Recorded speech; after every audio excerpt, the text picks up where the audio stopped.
찬양 감사합니다. 주님의 이름은 놀랍고 크신 이름이시고 우리의 만왕의 왕이시죠. 그 주님께 예배하러 나오신 여러 성도님들 한 분 한 분에게 하나님의 은총이 충만하시기를 기원합니다. 8월이 끝나는 날입니다. 그리고 내일부터 새로운 달 9월이 시작이 될 것입니다. 9월 한 달 동안 하나님의 평강이 우리 중에 함께 하기를 간절히 바라고, 또 성도님들의 가정에 여러 가지 기도 제목들 하나님께서 다 이루어 주시기를 바라고, 막혀있는 물고가 다시 뚫리고 또 실타래가 풀려서 어려운 문제들도 해결이 되고 하나님을 더 잘 믿게 되는 축복이 임하시기를 간절히 기원합니다. 2013년에 어둠 속의 빛이라고 하는 영화가 상영되었는데요. 이 어둠 속의 빛이라고 우리말로는 그렇게 됐지만은 원래 그 영화를 만들게 된 그 소설의 원 제목은 리버포는 폴란드에 있는 작은 도시입니다. 근데 그 리버포의 하수구에서, 이게 이제 원 제목이죠. 하수구가 거기 등장을 합니다. 그 하수구는 어떤 곳인지 여러분들이 잘 아실 거예요. 얼마나 더럽고 또 악취가 풍기고 사람이 그 속에서 잠깐이라도 있기가 어려운 곳이 하수구입니다. 그런데 그때가 독일군이 폴란드를 점령을 해서 유태인들을 다 색출해서 학살하고 그들을 처참하게 죽음으로 내몰던 어려운 때이기 때문에 유대인들이 도대체 어디 가 있을 데가 없는 거죠. 생명을 부지할 수 있는 피난처가 없어서 12명의 유대인이 그 하수구로, 리버포의 하수구로 숨어들게 되었어요. 그런데 그 하수구에는 때로는 쥐들이 들끓는 건 당연하고 오물이 떠다니는 건 당연한데 가끔씩은 시체가 떠다니기도 했어요. 정말 끔찍한 그 공간에서 그들은 버텨내었습니다. 유대인이라고 하는 공통점을 빼면 그들은 다 서로 환경도 다르고 모두가 다른 사람들인데 거기서 같이 버티면서 그들의 여러 가지 차이점은 없어지고 아주 견고한 연결을 가진, 유대를 가진 한 공동체로 되었습니다. 여러분, 그들이 그 하수구에서 얼마나 오래 버텼을까요? 무려 420일, 넉 달, 14개월을 그들은 그 속에서 이제 버티게 됐어요. 그런데 이제 그 영화 속에서 이야기되는 한 사람의 인물이 있습니다. 그건 누구냐 하면은 레오폴드 소하라고 하는 사람인데, 이 사람은 하수구를 고치는 사람이에요. 하수구를 드나드는 사람이죠.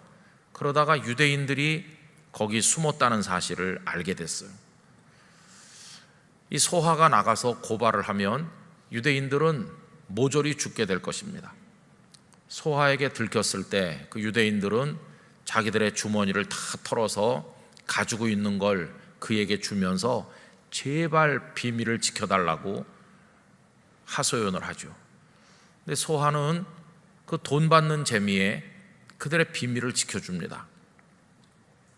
그러다가 나중에 시간이 흐르면서 유대인들이 더 이상 그에게 아무것도 줄 게 없도록 완전히 가진 게 다 바닥이 나요. 이제는 이들을 보호해 줘봤댔자 돌아오는 게 아무것도 없죠. 그래도 이 소하는 이미 그들과 마음이 하나가 됐어요. 그들을 보호해주고 그들을 숨겨주는 과정을 통해서 이제는 동병상련의 처지가 됐어요. 불쌍히 여기게 됐고, 그래서 끝까지 그들을 위해서 수고를 아끼지 않게 됩니다. 그러다가 420일 만에 그들이 빛을 보고 생명을 얻게 된 것이죠. 여러분, 이것이 그냥 소설이 아니고 실제로 있었던 실화입니다. 그 실화를 근거로 해서 작가가 작품을 썼고 또 그걸 가지고 이제 영화로 만들기도 했어요. 그래서 그 어둠 속의 빛이라고 하는 게, 그 어둠은 그 하수구를 뜻하는 것이죠. 진짜 캄캄하고 더럽기 짝이 없는 그 하수구. 이제 거기서 생명의 빛을 찾아서 꿈틀대는 그 사람들의 이야기를 그 속에 담고 있어요. 생명이라고 하는 게 도대체 뭐길래, 죽지 않고 산다고 하는 게 도대체 뭐길래 그런 극한 상황에서까지 살아남아야 되는 것인지, 그 생명의 숭고함도 느끼게 해주고 사람이 사람을 사랑한다는 게 뭔지 그것도 알게 해주는 아주 수작으로 평가되었던 영화입니다. 그래서 아카데미 거기 외국어 영화상에 노미네이트 되기도 했고 여러 영화제에서 상을 받기도 했습니다. 여러분, 고난을 같이 통과하면서 공동 운명체가 된 것이죠. 이젠 네가 나이고 내가 너가 되는, 이제는 한 사람이 죽으면 나머지가 다 죽게 되는, 그렇게 하나가 될 수밖에 없는 그런 과정을 14달 동안 그들이 경험한 것입니다. 여러분, 이 말씀으로 오늘 이야기를 시작하는 이유는 예수님께서 승천하시고 남겨진 사람들, 예루살렘에 남겨진 사람들의 처지가 뭐 별반 그것과 다를 바가 없었기 때문입니다. 여러분, 예수님께서 승천하시면서 그들에게 막강한 군대를 주신 것도 아니고 엄청난 은근 보화를 주신 것도 아니었습니다. 아니면 유력한 인물들을 많이 붙여주셔서 그들의 뒷배가 되도록 하신 것도 아니지요. 그들은 그냥 연약한 채로, 볼품없는 채로 그렇게 예루살렘 한복판에 그 다락방에 남겨졌습니다. 하수구에서 버틴 유대인들은 14달을 버텼지만 그 남겨진 예수님의 사람들은 14달 정도가 아니었어요. 14년 정도도 아니고 그들은 생명이 멎는 마지막 순간까지 이 세상이라고 하는 하수구 같은 곳에서 위협을 느끼면서 정말 고통을 받았습니다. 얼마나 많은 핍박이 그들에게 다가왔습니까? 처음에는 베드로와 요한 같은 사도들이 사내들인 공회에 불려다니면서 채찍을 맞고 위협을 당하고 감옥에 가는 그런 정도로 시작이 되었다가 나중에는 스데반 집사님께서 돌에 맞아 순교하시고 다 뿔뿔이 흩어져 나갔고, 그 이후에 핍박이 진행이 되어서 로마 제국 하에 핍박이 얼마나 때로는 악랄하게 진행되었는가 하는 걸 여러분들은 아실 겁니다.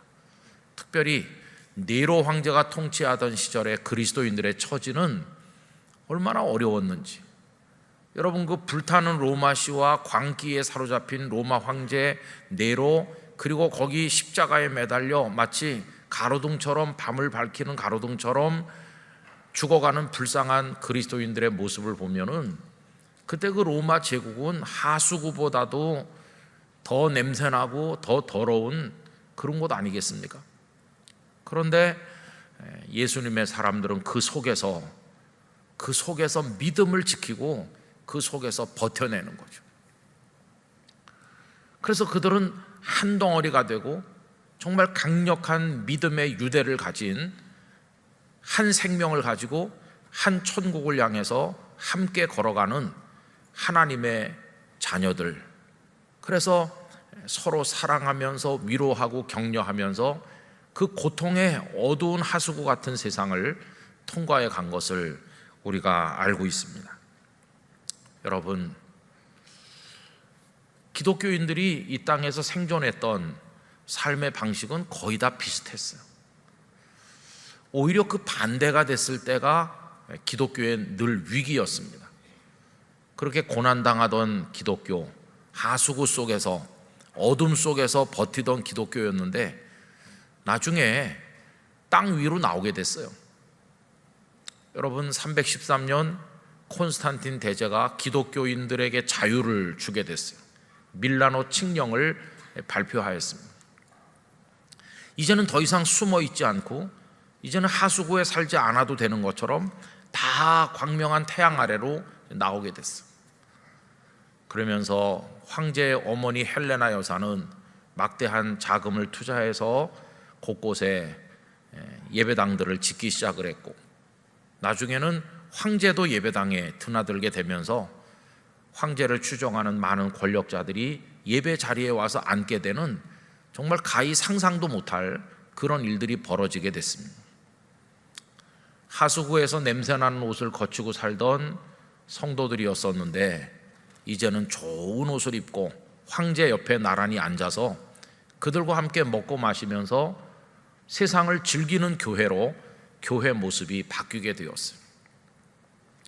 교회 안에 돈이 쌓이기 시작을 했고, 권력이 거기 집중되면서 이제는 교회 목회자들의 입심이, 입김이 아주 세지고, 그래서 그들이 권력자 못지않는 힘을 가지게 되면서 교회가 웅장해졌죠.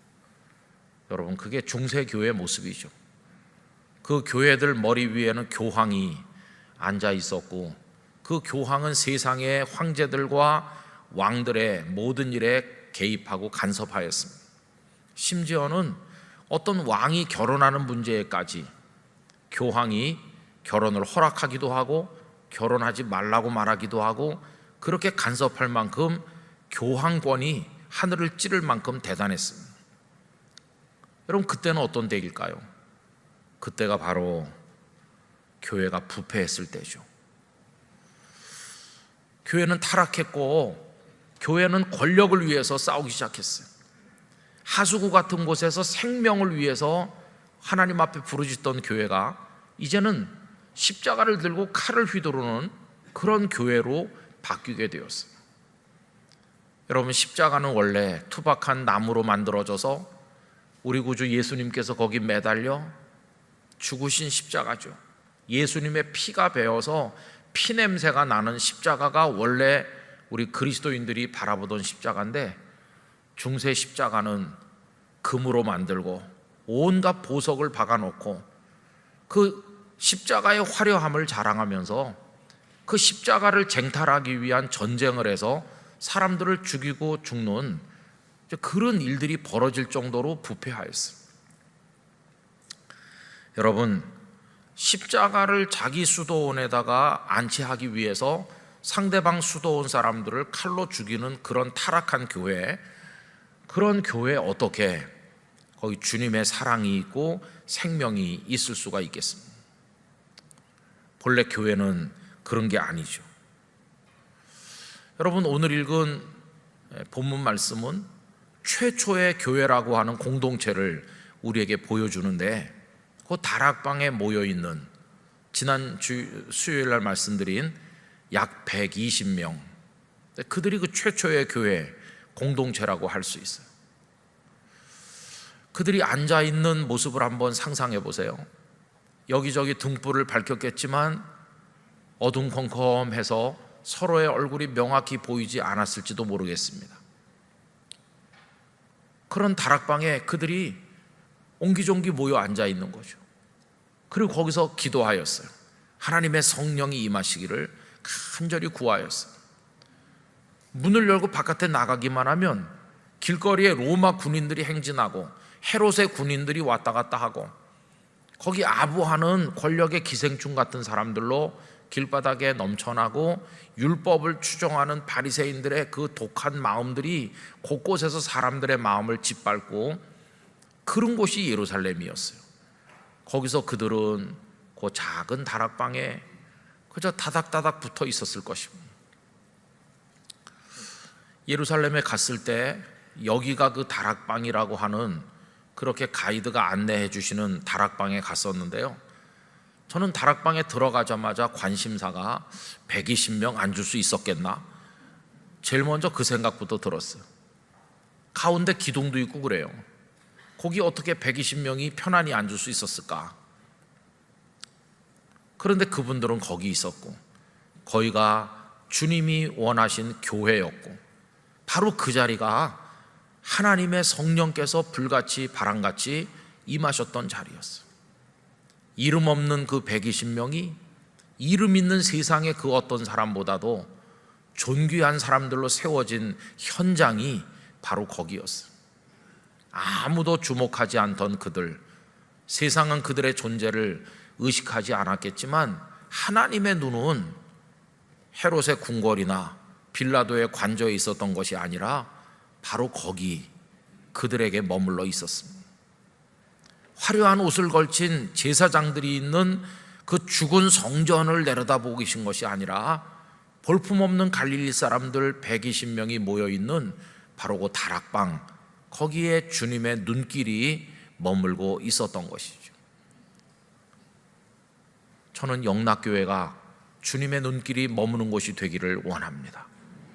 예배당 건물이 뭐 육중하고 오래됐고 대단하고 그런 게 아니고 사람이 많고 뭐 그런 것 때문이 아니라 거기 정말 주님을 사랑하는 사람, 진정한 주님의 사람들이 있어서 주님께서 그곳을 내려다보시고 거기 주님의 영이 임하고 거기 역사한다고 한다면 거기가 바로 위대한 곳이 아니겠어요? 우리의 소원이 있다면 영락교회가 그런 교회가 되는 것입니다. 우리 한 사람 한 사람이 그 120명 중에 한 명처럼 우리 주님 앞에 세운 바 되기를 간절히 원합니다. 그런데 여러분, 바로 그 자리에서 베드로가 이야기를 시작했어요. 그런데 놀라운 단어를 사용하면서 이야기를 시작했어요. 형제들아, 이렇게 부르기 시작했어요. 여러분, 오늘 본문 말씀 가운데서 15절, 16절을 같이 읽어보실까요? 모인 무리의 수가 약 120명이나 되더라. 그때 베드로가 그 형제들 가운데 일어서서 이르되 형제들아. 아멘. 거기까지만 읽읍시다. 거기 15절 끝에 보면 형제들 가운데 일어섰다고 그랬죠. 거기 모인 120명을 형제들이라고 지칭했어요. 그리고 16절은 베드로가 뭐라고 그분들을 부릅니까? 형제들아, 이렇게 부르고 있어요. 여러분, 여기 형제라고 하는 단어 이제 아델포스인데 그 헬라어 단어로 그렇습니다. 근데 그 아라고 하는 것과 델포스가 붙은 거예요. 아는 무엇 아래 그런 뜻이라고 할 수 있어요. 무엇 중에. 그 다음에 델포스는 여성들의 자궁을 말하는 것이에요. 그러니까 델포스 그러면 그게 무슨 뜻이냐 하면은 하나의 자궁으로부터, 그런 뜻이에요. 그래서 아라고 하는 것은 연합이라는 뜻도 그 속에 있어요. 여기 120명을 형제들이라고 부른 것은 120명이 모두가 다 한 어머니의 한 자궁으로부터 나왔다, 그런 뜻이거든요. 여러분, 한 어머니의 한 자궁에서 잉태돼서 차례차례 태어난 사람들을 세상에서 뭐라고 합니까? 그게 형제죠. 형님이 먼저 태어나고 몇 년 있다가 그 어머니께서 잉태하셔서 동생을 또 낳고 그 어머니께서 또 잉태하셔서 또 동생을 낳고, 그러면 그들을 가리켜서 우린 형제라고 합니다. 왜냐하면 같은 어머니의 같은 자궁으로부터 태어났기 때문이죠. 여러분, 이건 굉장히 혁명적인 얘기입니다. 거기 모여있는 사람들을 성경이 형제들이라고 적고 있고 베드로가 그들을 형제들이라고 부르고 있는 것은 정말 혁명적인 것이에요. 그들이 어떻게 형제입니까? 우선 예수님의 12명의 제자들 중에서 가룟 유다는 이미 죽고 없어요. 그죠? 여기 지금 가룟 유다 대신 마띠아를 세우는 이야기가 그 다음에 전개되는데 거기 제자들로 하면 11명 남아있어요. 그 11명 중에서 실제로 형제들이 좀 있죠. 베드로와 안드레가 형제입니다. 그 다음에 야고보와 요한이 또 형제입니다. 그렇게 두 명은 형제지만 나머지 사람들은 완전히 남입니다. 완전히 남. 공통점이라고 하는 건 갈릴리 쪽에서 왔다고 하는 거 외에는 공통점이 없어요. 생긴 것도 다르고 전혀 다릅니다. 더군다나 정치적 성향에 있어서 극과 극이라고도 할 수 있어요. 여러분, 예수님의 제자 중에는 세리 출신인 마태도 있어요. 세리는 세금을 걷어다가 그 당국에다가 내므로써 백성들과 척을 지고 있어서 백성들에게 멸시와 천대를 당하던 사람인데, 마태는 당국과 연결된 사람이에요. 그런데 예수님의 제자 중에는 평소에 칼을 품고 다니는 열심당원, 다시 말하면 로마로부터 유대를 건져야 된다고 하면서 칼을 품고 휘두르는 자객이 되기도 하는, 예전 우리식으로 말하면 독립운동을 하던 그런 사람도 예수님의 제자 속에 있어요. 여러분, 열심당원의 입장에서 보면 세리는 죽여 없애야 될 존재인 것이죠. 양립할 수가 없어요. 그런데 극과 극의 정치적 성향을 가진 사람들이 한 분 예수님의 제자가 돼서 같은 공간에 먹고 같은 공간에 자면서 예수님을 따라다닌 겁니다. 참 이게 잊기 어려운 건데, 지금 베드로는 그렇게 전혀 다른 사람들을 뭐라고 부르고 있느냐 하면은 한 자궁으로부터 태어난 우리가 형제다, 이렇게 부르고 있는 거죠. 여러분, 이것은 그때 이후로 하나님의 교회에 소속된 사람들이 어떻게 이 세상을 살아가야 될지를 단적으로 보여주는 겁니다. 교회에 소속된 성도들은 그때 이후로 이 땅에서 살아가는 동안에 형제로 살아야 된다는 것을 성경이 우리에게 가르치는 것입니다. 전혀 달랐던 사람들이지만은 이제는 너희들이 형제다, 한 어머니의 한 자궁으로부터 난 것과 같다, 그런 뜻이거든요. 여러분, 여기 모여있던 이분들은 육신적으로 보면은 형제가 아니죠. 그렇죠? 서로 다른 어머니에게서 서로 다른 환경에서 났어요. 그런데 어떻게 형제라고 부를 수 있습니까? 그것은 예수 그리스도라고 하는 그들의 영혼이 예수님이라고 하는 그 생명으로부터 다 같이 태어난, 다시 태어나 거듭난 하나님의 자녀가 됐기 때문에, 이제는 동일한 예수 그리스도로부터 태어났기 때문에 그들은 형제가 된 것입니다. 더군다나 놀라운 것은 이 형제의 영역이 확대되는 걸 볼 수 있어요. 여러분, 아까 우리 읽었던 말씀 가운데 보면은 14절 앞에 어떤 말씀이 있습니까? 14절은 어떻게 시작되느냐 하면은 여자들과 이렇게 시작돼요. 14절이. 우리 보통 여성들은 형제라고 안 불러요.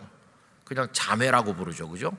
그런데 여기 지금 베드로는 거기 여성들도 있었는데도 자매들과 형제들 이렇게 부르지 않고 그냥 한마디로 다 같이 형제들이라고 불렀어요. 그러니까 예수 그리스도 안에서는 여성도 남성도 없는 겁니다. 여러분, 예수님 당시에 또 구약 시대로 가면 여성들은 여러 가지로 사회적 신분이 미미했어요. 여러분들이 아시는 것처럼 인구 조사할 때 여성은 거기 넣지 않았습니다.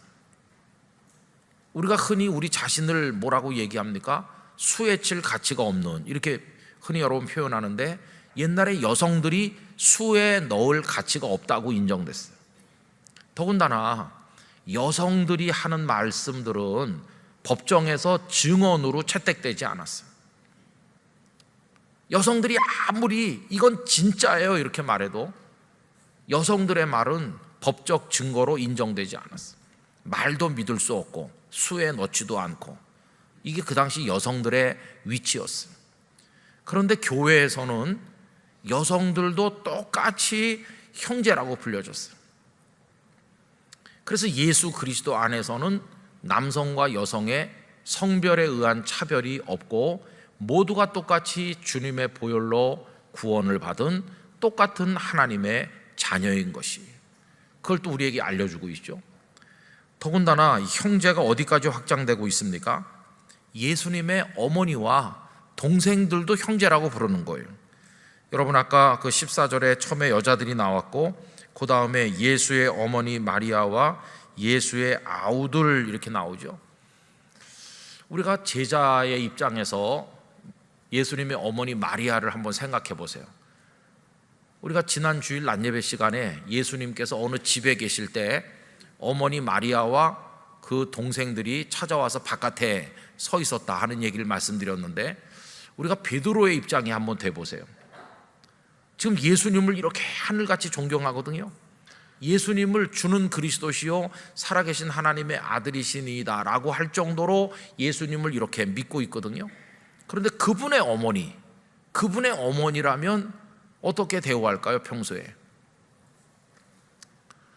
제가 부산에 이제 목사가 돼서 가니까 성도들이 저를 무척 위해 주시고 많이 사랑해 주셨어요. 근데 가끔씩 저희 아버님 어머님이 부산에 다니러 오시거든요. 제가 서울에 올 시간이 없으니까 이제 당신들 두 분께서 손자 손녀 보고 싶으면 이제 부산에 오시는 겁니다. 오셨다가 뭐 2, 3일 있다 금방 가시는 게 아니고 그래도 여러 날 계시면서 주일도 지나서 가시는 거죠. 그러면 주일이 되면 그 예배당에 오셔서 그 교회 성도들과 함께 앉아서 예배를 드리잖아요. 그러면 성도들이 저희 부모님을 못 본 척 할까요? 환대할까요? 당연히 환대하죠. 막 장로님들이 다 나와가지고 아이고 장로님 권사님 어서 오세요 그러면서 그 맛에 자주 오셨는지는 잘 모르겠는데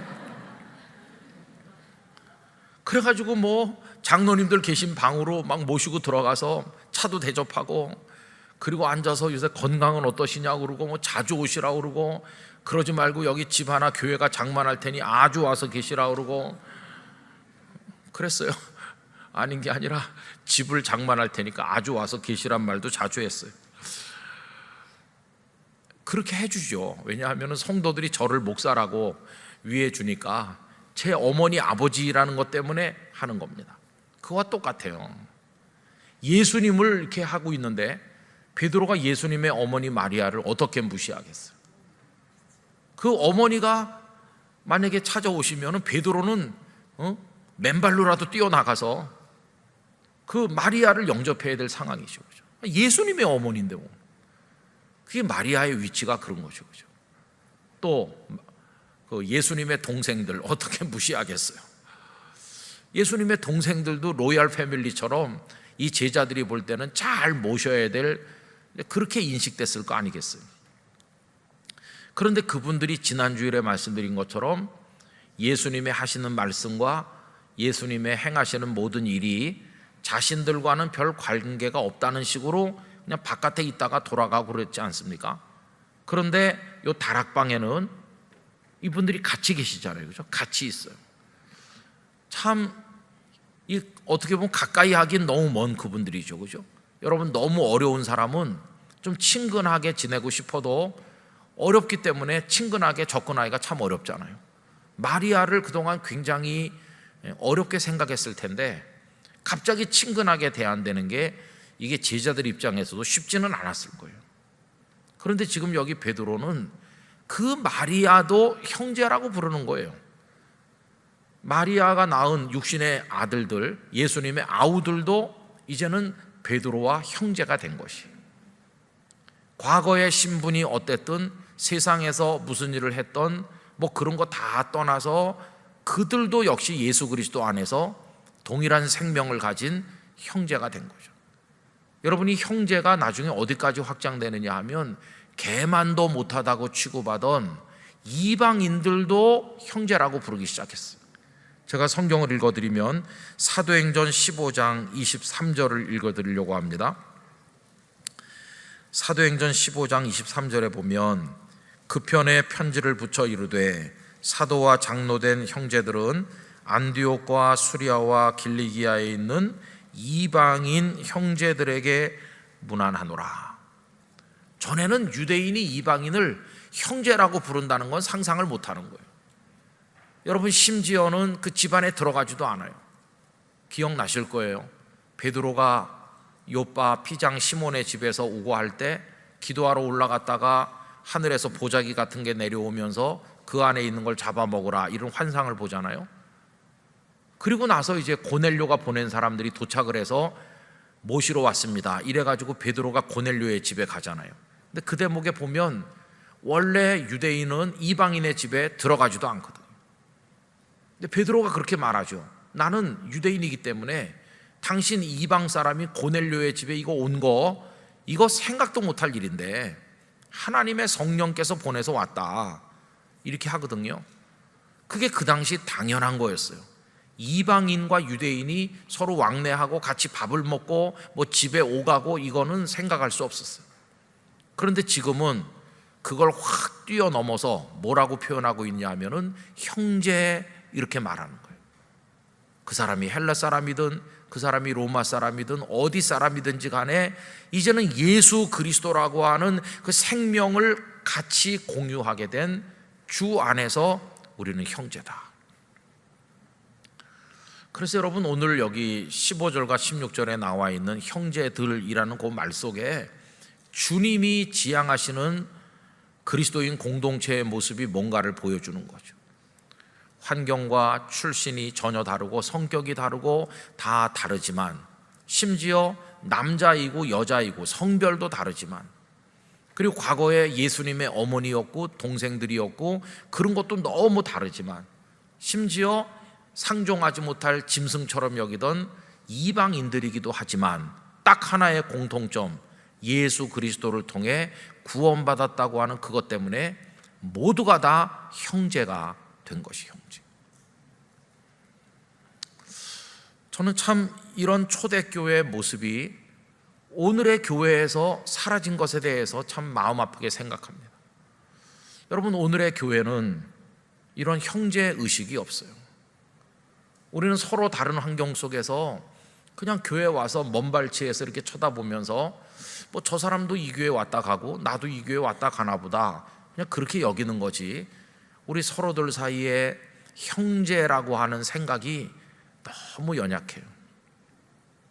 원래 주님이 원하시는 교회는 우리가 생각하는 오늘 우리들의 이런 모습하고는 거리가 먼 것이, 오늘 본문에 나타난 형제들이라고 부르는 바로 그 모습 속에 주님이 원하시는 기독교인 공동체의 모습이 있는 거죠. 여러분, 초대교회 이후로 참 하나님의 교회는 그렇게 예수 그리스도 안에 생명을 나누고 사랑을 나누는 공동체로 끈끈한 정을 넘어서 생명을 같이 공유하는 그런 유대와 공동체성을 가지고 이 험난한 세상, 사탄이 판을 치고 그리스도인들을 핍박하고 공격하고 감옥에 가두고 때리고 죽이는 이런 하수구 같은 어둠의 세상을 지금까지 버텨내려온 것이 주 안에서 형제가 된 그걸 가지고, 그러면서 어떻게 해서든지 한 사람 한 사람에게 생명의 복음을 전하기 위해서 증언하는 공동체, 예수 그리스도께서 우리의 구주요, 부활의 구주요, 예수 그리스도 외에는 우리를 구원할 자가 없다는 것을 생명을 내걸고 증언하는 공동체로 역사 속에서 존재해 온 것이죠. 그러면서 이 교회 공동체가 계속 그런 모습으로 복음을 증언하면서 순례자처럼 이 역사 속을 지나가다가 어느 날 주님의 나라에 도달하는 것이. 그런데 이제 오늘 우리들은 교회 안에서조차도 이제 형제애가 많이 연약하고, 그리고 복음을 증언하는 공동체성이 많이 약화돼서 이제는 우리끼리 모여서 먹고 마시고 우리끼리 여기서 뭐가 되고 우리끼리 경쟁하는 그런 식으로 이상하게 이제 변화됐어요. 교회 부패라고 하는 것은 오늘 본문에 나타난 이런 모습을 상실하는 데서부터 나타난다는 사실을 알게 됩니다. 여러분, 세인트 헬레나 섬에서 유배 생활을 하다가 세상을 떠난 나폴레옹의 탄식이라고 하는 이야기를 아실 것입니다. 그가 탄식하기를 옛날에 그 알렉산더, 그리고 로마의 시저, 그리고 샤를마뉴 대제, 그리고 징기스칸, 그리고 나폴레옹 같은 영웅들은 엄청난 제국을 건설했고 많은 사람들 위해 군림해서 박수를 받았으나 지금 남아있는 게 아무것도 없다는 거예요. 그게 탄식이죠. 그런데 저 갈보리 언덕에 매달렸던 예수, 그는 군사를 모집하지도 않았고 다른 나라를 점령하지도 않았고, 그는 자기를 위해서 사람들을 무릎 꿇게 한 적도 없고 그냥 너무나 연약하고 볼품없는 모습으로 십자가에서 죽었는데, 지금 와서도 전 세계 구석구석에 그 예수를 위해서 생명을 내거는 사람이 얼마나 많은가. 그러면서 그가 예수여, 당신이 이겼어요, 그렇게 했다고 전해지죠. 여러분, 철권 통치를 하고 모든 것 위에 군림하는 것 같았던 그들의 제국은 다 쓰러지고 그 권력자를 위해 생명을 내거는 사람 아무도 없이 쓸쓸한 최후를 맞이하는데, 전 세계 구석구석에 예수님을 위해서라면 생명을 내놓을 준비가 되어 있는 참 그리스도인들이 얼마나 많이 있습니까? 이게 이제 교회의 어떤 정체성이고 그 교회가 살아가는 실존의 모습이고 그런 것이죠. 여러분, 오늘 이 말씀을 통해서 우리 교회가 이제 배워야 될 여러 가지 교훈이 있다고 생각합니다. 우선 우리 영락교회 성도들 안에 아름다운 유대와 연합이 있기를 원합니다. 시편 133편 1절 말씀 여러분 잘 아시죠? 보라, 형제가 연합하여 동거함이 어찌 그리 선하고 아름다운 것. 바로 그거죠. 연합하여 동거하는 거죠. 형제가 연합하여 동거함이. 여전도회, 남선교회, 재직부서, 어떻게 어디서 모이시든지 간에 늘 생각해야 될 것은 이분도 예수 그리스도의 생명의 품으로부터, 나도 예수 그리스도의 생명의 품으로부터 하나님의 자녀가 된 우리는 형제다. 가을도 다가오는데 단풍놀이 가야 되는데 나는 설악산 가고 싶은데 이 사람이 끝까지 내장산을 주장하는 한이 있어도, 그래서 내장산 때문에 내 마음이 상했어도 그래도 형제 애를 잃으면 안 되는 거예요. 기꺼이 내장산에 따라가 줘야 되는 거예요. 형제 애를 가졌으니까. 그런 연합이 우리에게 있어야 되는 거예요. 아픈 성도를 보면 여러분 마음 아프게 생각해야 돼요. 저는 주일날 우리 목사님들께서 별세자 광고를 드리겠습니다, 이렇게. 제가 주보를 맨 먼저 받아봤을 때 제일 먼저 보는 것 중에 하나가 별세자란이거든요. 지나간 한 주간 동안 분주하게 사는 동안에 우리 영락교회 소속된 누가 돌아가셨을까 보면 거기 누가 이렇게 들어가셨잖아요. 그리고 보는 게 그분의 연세가 몇인지, 그래도 어느 정도 천수를 누렸는지, 너무 일찍 가셨는지, 어느 정도 천수를 누리다 가신 분은 그래도 좀 위로가 돼요. 그런데 젊은 나이에 가신 분이 있으면 제가 확인을 해봅니다. 도대체 왜 이렇게 젊어서 가셨나. 딱한 사정들이 많이 있죠. 질병이 심했다든지, 또 이제 그 주보에 실리지 못한 진행 중인 광고는 이제 목사님들이 별세자 광고를 드린다고 하면서 어느 교구의 누구가 누구의 어머니 누구의 이렇게 별세하셨다고, 그걸 듣고 가만히 있으면 교회에서 그분의 이름이 마지막으로 불리는 시간이에요. 그분의 이름이 영락교회에서 마지막으로 불려지는 시간. 그분이 살아서 재직부서에 봉사하고 여전도에 남선교에 계실 때는 많은 분들이 집사님, 장로님 그랬을 텐데, 별세자 광고에 들어가는 그 순간 그분이 마지막으로 공식적으로 그 이름이 불려지고, 이제는 더 이상 공식적으로 그분을 부를 일이 없잖아요. 그 이름 석자가 의미하는 많은 이야기가 있잖아요. 그 이름 석자를 가진 아기가 태어났고, 그 이름으로 불리면서 학교에 다니고 친구를 사귀고 어떤 사람을 만나 사랑을 해서 가정을 이루고 아이를 낳고 영락교회에 재직이 되고 주님의 사람이 되어서 복음을 위해 헌신하고, 어떤 땐 눈물로 기도하고, 또 살기가 힘들어서 많은 고뇌를 겪었을 것이고, 어떤 땐 기뻐 감사했을 것이고, 그분이 별세자 광고에 오르기까지 만들어 왔을 그분의 그 삶의 이야기, 그 속에 얼마나 많은 사람이 등장하고 얼마나 많은 사람의 눈물과 기도가 그 속에 배어 있습니까?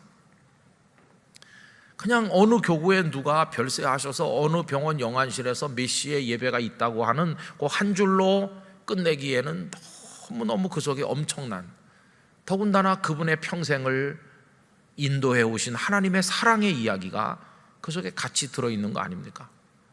그래서 그 별세자 광고를 듣고 있으면 참 마음에 여러 가지 생각이 들어요. 그분이 지금은 여기 별세자 광고를 하면서 우린 여기서 예배 드리는 이 시간에 하늘의 예배당에서 우리 주님 앞에 계시겠구나, 이렇게 생각을 하면서 우리의 형제였잖아요, 그죠? 바로 그분이 숨을 거두기 직전 어제 저녁, 그저께까지만 해도 우리의 형제였었는데 그분이 이제 우리보다 먼저 떠나신 거 아니에요. 우리 공동체의 한 부분이 벽돌 한 장이 빠지듯이 우리 곁에 계시던 분 누군가가 이렇게 떠나는 거죠. 여러분, 우리가 형제 애를 가지면 그게 다 이제 우리 얘기처럼 느껴지고 마음이 아프고 기도하게 되고 누가 많이 아프시대요. 그러면은 안타깝고, 그게 이제 우리 사이에 있는 형제애죠, 그죠? 그래서 형제가 연합하여 동거해야 된다. 우리 영락교회 서로 얼굴을 모르시는 분들이 태반으로 많은데, 평생을 일부 예배 드리고 어떤 분은 평생 나는 오부 예배만 드린다. 그럼 이제 얼굴을 볼 기회가 없잖아요. 그런데 아들, 딸이 청년부에서 만나서 연애를 해가지고 이제 상견례 하는 거예요. 그럼 몇 년 전부터 영락교회 다녔습니까? 50년 됐는데요.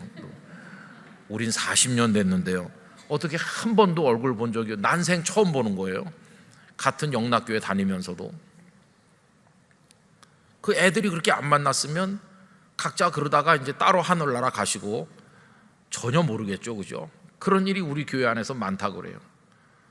여러분, 교회 성도들이 많아서 연합이 어렵지만은 하나님께서 우리 곁에 이 많은 성도들 중에서 내가 이름도 알고 조금 형편도 알고 가끔 나랑 밥도 먹고 그러도록 우리 곁에 보내주신 그런 분들 계시잖아요. 그분들과 형제의 사랑을 가지고 연합하시기를 바랍니다. 그게 교회의 모습인 거예요. 때로는 정말 같은 어머니로부터, 문자 그대로 같은 자궁으로부터 태어났어도 내 속 얘기 못하는 형제자매도 많고, 형제자매끼리도 원수도 많이 되고 그러잖아요. 그런데 이 교회 안에서, 예수 그리스도 안에서 만난 누구 아무개한테는 내 속 얘기 다 할 수 있어. 내 눈물을 그가 받아주더라. 그 사람의 아픔도 내가 알아. 이렇게 하면 이게 형제가 연합하는 거죠. 그 연합하는 사랑으로 이제는 나라고 하는 걸 넘어서서 우리가 되는 거죠. 우리 둘이, 우리 셋이. 예수님께서 두세 사람이 내 이름으로 모인 곳에 나도 그들 중에 있느니라고 할 때, 그 두세 사람이 서로 원수가 돼가지고 서로 잡아먹을 듯이 달려드는 그런 두세 사람이 아니라, 거기 이렇게 형제 연합을, 그 사랑을 가진 그 두세 사람 중에 나도 같이 있다, 사랑으로 함께 있다. 여러분, 우리 영락교회 구역 모임이나 여러 모임들이 그렇게 되시기를 바라는 것입니다. 그래서 그 연합 속에는 또 뭐가 포함되냐 하면은 용서와 사랑이라고 하는 게 포함되는 거예요. 용서.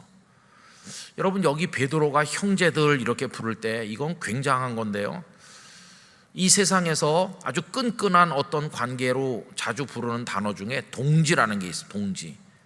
우리 동지 아닙니까? 우리 동지. 여러분, 동지라는 말은 뜻지자를 써갖고 뜻이 같다는 거예요. 어떤 목표를 향해 나가는데 뜻이 같다. 그게 뭐 정치적인 목적일 수도 있고, 하여튼 뭔가 뜻이 같은 사람들이 뭉치면 동지라고 그래요. 일제 때 독립을 위해서 같이 뛰는 사람들, 우리 동지, 생명을 나누는 동지죠. 근데 여러분, 동지 사이에도 용서가 있습니까? 동지 사이에는 용서가 없습니다. 그 중에 한 사람이 그 뜻을 버리는 순간 배신자가 되고 그 배신자를 제거해야 되는 거죠. 오늘까지는 동지였는데 한 사람이 그 뜻을 버리면 그 다음 날은 죽여서 없애야 되는 거예요. 나머지 사람의 안전을 위해서. 동지라고 하는 건 조금 바뀌면은 죽여야 될 대상으로 변해요. 그러나 여기 그리스도인들이 형제라고 할 때는 그 중에 한 사람이 변절자가 돼서 나가서 저기 예수쟁이들이 숨어 있어요, 이렇게 말해가지고 다 붙들려 가서 나머지 사람들이 순교를 할 때도 그 사람을 용서하는 거예요. 용서. 제거해야 될 대상으로 생각하는 게 아니라, 주님, 저 형제를 불쌍히 여겨주세요. 용서. 그래서 동지라는 단어보다도 여기 베드로가 형제들이라고 부른 그 속에 더 무한한 사랑이, 절대적인 사랑의 관계가 녹아 있다는 것을 알 수 있어요. 여러분, 우리나라의 핍박 이야기들을 읽어보면, 순교사와 같은 걸 읽어보면 오늘까지 같이 예배하던 사람 중에 밀고자가 있어가지고 단체로 붙들려간 그런 경우가 많이 있습니다. 그리고 밀고자는 원수가 된 거잖아요. 그런데 형제라고 불리는 이 사람들은 그를 위해 기도하는 거예요. 기도. 저분의 믿음이 떨어져서 저 형제도 구원받게 도와주세요. 이렇게 용서하고 기도. 그러니까 여기 형제들이라고 이 베드로가 불렀을 때 이 단순한 호칭 속에 담겨 있는 어마어마한 그 주님의 사랑과 또 공동체의 그 속에 흐르는 주님의 그 우리에게 원하는 바 교회의 모습, 이런 게 그 속에 다 들어있는 거죠. 그런데 지금 그 형제들이라고 불렸던, 그렇게 불려 마땅한 한 사람이 지금 탈락했잖아요. 그 한 사람이 가룟 유다죠. 오늘날도 주님의 공동체에 가룟 유다들이 많이 나오고 있는 거죠.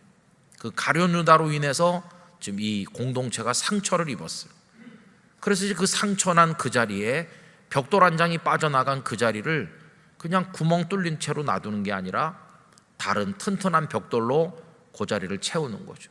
그래서 가룟 유다가 빠져나간 그 자리를 마띠아로 채우는 이야기가 그 다음에 나오고 있는 거 아닙니까?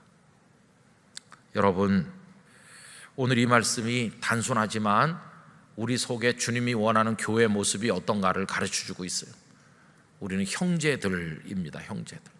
지금 교회에서 뭐 목사, 장로, 권사 이런 직분으로 부르지만 그거 다 떠나서 우리들은 주님 안에서 형제인 것입니다.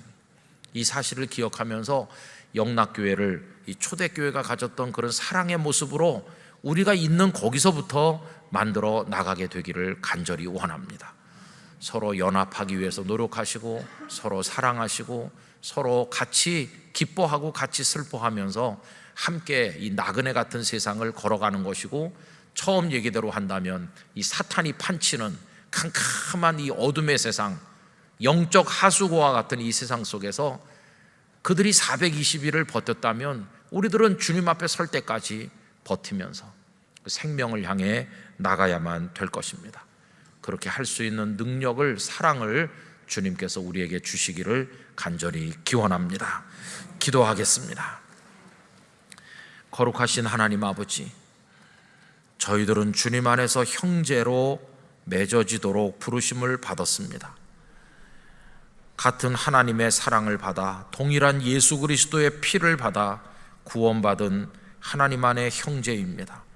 그런데도 연합하지 못하고 용서하지 못하고 하나 되지 못하고 살아왔던 저희들의 모습을 용서해 주시기를 원합니다. 이제 우리 영락교회 안에 이런 아름다운 모습이 무르익어가게 하여 주시고, 우리가 있는 우리 생활 주변에서부터 열매가 되게 해 주시옵소서. 예수님의 이름으로 간절히 기도하옵나이다. 아멘.